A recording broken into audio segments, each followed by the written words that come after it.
कौन सी सरकार में? उनके मंत्री तो कह रहे पेपर लीक नहीं हुआ है, उसके लिए कौन सा एक्ट लाएंगे? सरकार अपना काम करती है और जब तेजस्वी यादव भी सरकार में थे उस समय भी पुल गिरने की घटना हुई।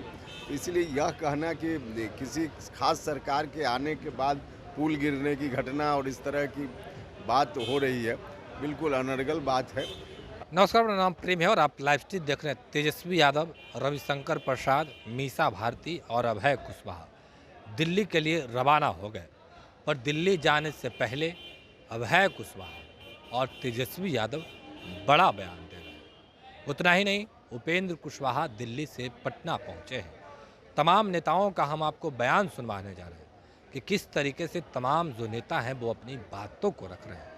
सोमवार से संसद की कार्रवाई चलेगी और सत्ता पक्ष और विपक्ष के नेता बैठेंगे।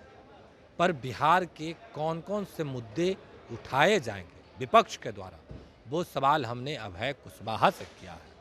देखिए, अभय कुशवाहा आरजेडी के संसदीय दल के नेता चुने गए हैं, जिम्मेवारी उनके कंधे पर दी गई है। अब किस तरीके से बिहार के मुद्दों को उठाते हैं वो उन पे है।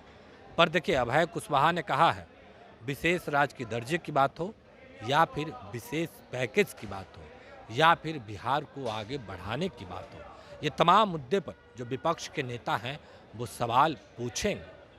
पर नीट पेपर लीक को लेकर भी लगातार सवाल खड़े हो रहे हैं। सवाल तेजस्वी यादव से पूछा गया है। देखिए किस तरीके से तेजस्वी यादव जवाब दे रहे हैं।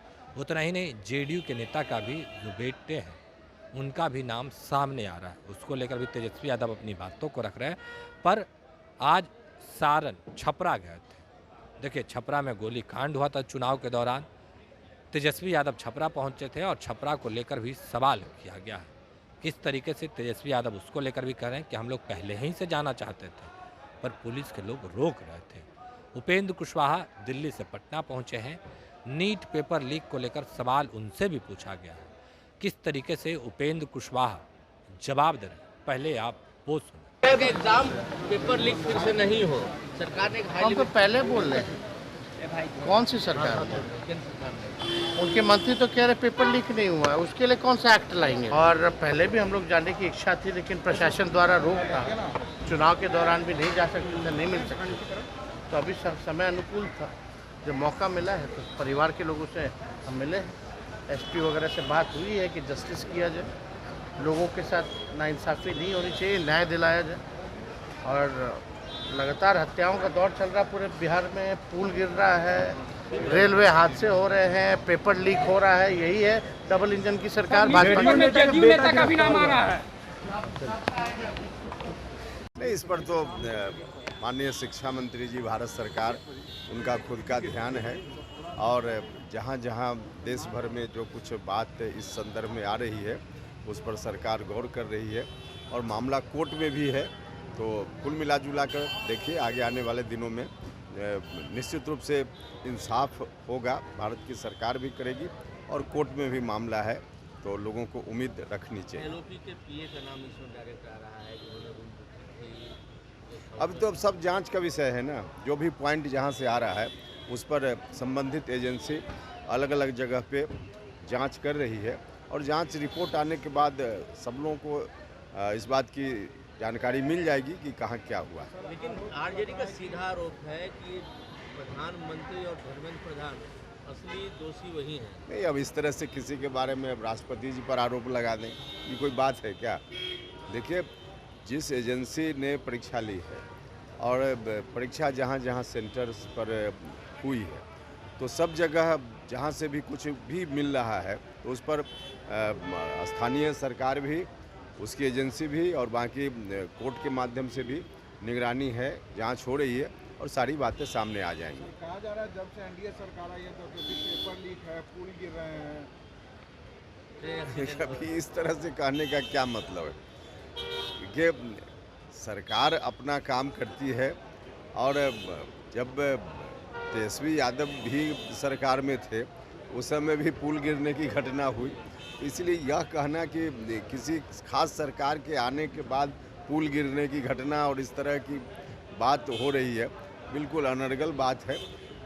जो कुछ भी जहाँ भी घटना हो रही है सरकार का ध्यान है, संबंधित एजेंसी भी जांच कर रही है और जांच के बाद रिपोर्ट आएगी, रिपोर्ट के हिसाब से सरकार एक्शन करेगी। खबर ये आ रही है कि सरकार ने एक कमेटी बना दी है कि जो भी एग्जाम हो फेयर हो, इस तरह की घटना दोबारा नहीं हो। कमेटी सर बना हमने देखा है मीडिया के माध्यम से सरकार ने एक कमेटी बनाई है और जो परीक्षा लेने वाली एजेंसी है राष्ट्रीय स्तर पे उसमें और क्या क्या किया जा सकता है जिसके बाद इस तरह की स्थिति आए ही नहीं, तो इस पर सरकार तत्पर है, तभी तो कमेटी सरकार ने बनाई है। सर पिछले दिनों लालू यादव तेजस्वी यादव बैठक किया और अभय कुशवाहा दल का नेता चुना। अब ये सब तो पार्टी का इंटरनल मामला है ना भाई, कोई पार्टी किसी को बनाए क्या फर्क है।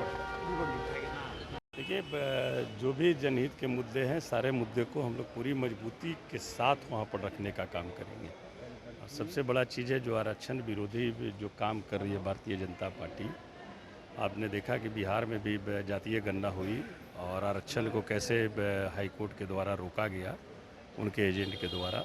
उन सब मुद्दों पे हम लोगों की चर्चा होगी, बेरोजगारी पर होगी, महंगाई पर होगी, भ्रष्टाचार पर होगी, बिहार को विशेष राज्य के दर्जा पर होगी।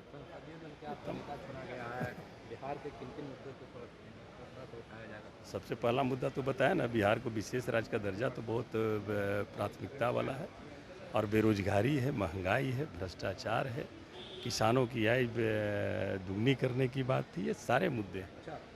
नीट पेपर लीक के मामले को लेकर लगातार सवाल खड़े हो रहे हैं। देखिए ये भारतीय जनता पार्टी जहाँ जहाँ सरकार में है ये सब लोग जानते हैं और सब लोग उसकी चीज़ को देख रहे हैं और इस पर हम लोग निश्चित तौर पर सड़क से लेकर के संसद तक के हम लोग प्रदर्शन महागठबंधन के लोग करेंगे। तो अभी आप उपेंद्र कुशवाहा, तेजस्वी यादव और अभय कुशवाहा के बयान सुन रहे थे। किस तरीके से जो तमाम नेता हैं वो अपनी बातों को रख रहे थे। तेजस्वी यादव क्या कुछ कर रहे थे वो भी हमने आपको सुनवाया है, अभय कुशवाहा क्या कुछ कर रहे थे वो भी हमने आपको सुनवाया है, पर मीसा भारती किसी भी तरीके का बयान नहीं दी है। उन्होंने मीडिया कर्मियों से दूरी बना ली। रविशंकर प्रसाद भी किसी भी मुद्दे पर बोलने के लिए तैयार नहीं थे, पर सवाल खूब उठ रहा है नीट पेपर लीक की ओर, जहां सत्ता पक्ष के लोग हैं जो विपक्ष पे आरोप लगा रहे हैं और विपक्ष के लोग हैं वो सत्ता पक्ष पे आरोप लगा रहे हैं। देखिए आज ही डिप्टी सीएम विजय कुमार सिन्हा किस तरीके से प्रेस कॉन्फ्रेंस किए और तेजस्वी यादव के जो पीएस हैं प्रीतम, उनको लेकर खुलासे कर रहे हैं और लालू यादव के सेवक जो हैं उन पे भी आरोप लगा रहे थे। लालू यादव के जो सेवक हैं वो सिकंदर को लेकर भी विजय कुमार सिन्हा किस तरीके से अपनी बातों को रख रहे थे वो भी हमने आपको सुनवाया। देखिए तमाम जो नेता हैं वो एक दूसरे पर कहीं ना कहीं आरोप खूब लगा रहे हैं। पिछले दिनों आपने देखा होगा राज्यसभा के आरजेडी से सदस्य मनोज झा किस तरीके से सम्राट चौधरी और जो पेपर लीक के मास्टरमाइंड था उसका फ़ोटो दिखा रहे थे। तमाम मुद्दे को लेकर सवाल दोनों ओर से किया जा रहा है, पर बिहार के लिए क्या कुछ मुद्दा होने जा रहा है, किन किन मुद्दों पर जो विपक्ष के नेता हैं वो आवाज़ उठाएंगे उन्होंने बताया। फिलहाल के लिए इतना ही। बने रहे लाइव स्टोरी के साथ। लाइव स्टोरीज को सब्सक्राइब नहीं किया सब्सक्राइब कीजिए। हमारे फेसबुक पेज को लाइक करना बिल्कुल न भूलें। धन्यवाद।